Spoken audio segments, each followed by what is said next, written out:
ایک عورت سے کھانے میں نمک تیز ہو گیا۔ شوہر کھانے کے لیے بیٹھا تو اتنا تیز نمک دیکھ کر اس کو غصہ آ گیا۔ غریب آدمی تھا، 6 ماہ بعد مرغی کا گوشت لایا تھا۔ 6 ماہ سے دال سبزی کھا کھا کر اس کی زبان گوشت کھانے کے لیے بے چین تھی، مگر بیوی نے نمک تیز کر کے سارا سالن خراب کر دیا۔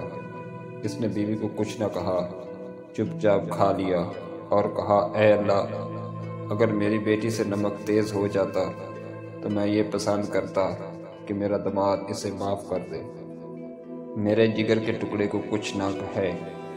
میری بیوی بھی تو کسی کے جگر کا ٹکڑا ہے، کسی ماں باپ کی بیٹی ہے اور سب سے بڑھ کر تیری بندی ہے۔ اے خدا، میں اسے تیری رضا کے لیے معاف کرتا ہوں۔ کچھ عرصہ بعد اس کا انتقال ہو گیا۔ ایک اللہ والے نے اسے خواب میں دیکھا اور پوچھا، بھائی تیرے ساتھ کیا معاملہ ہوا؟ اس نے جواب دیا کہ مجھے اللہ کے سامنے پیش کیا گیا اور اللہ تعالیٰ نے مجھے میرے گناہ گنوائے کہ تو نے فلاں گناہ کیا۔ میں سمجھ گیا کہ اب ان گناہوں کی وجہ سے جہنم میں جاؤں گا، لیکن اللہ نے آخر میں فرمایا کہ جاؤ، میں نے تمہیں اس وجہ سے معاف کیا کہ تم نے اپنی بیوی کو اس دن میری بندی سمجھ کر معاف کیا تھا۔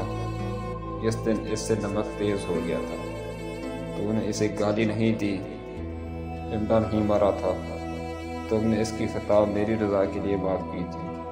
آج میں تم کو معاف کرتا ہوں۔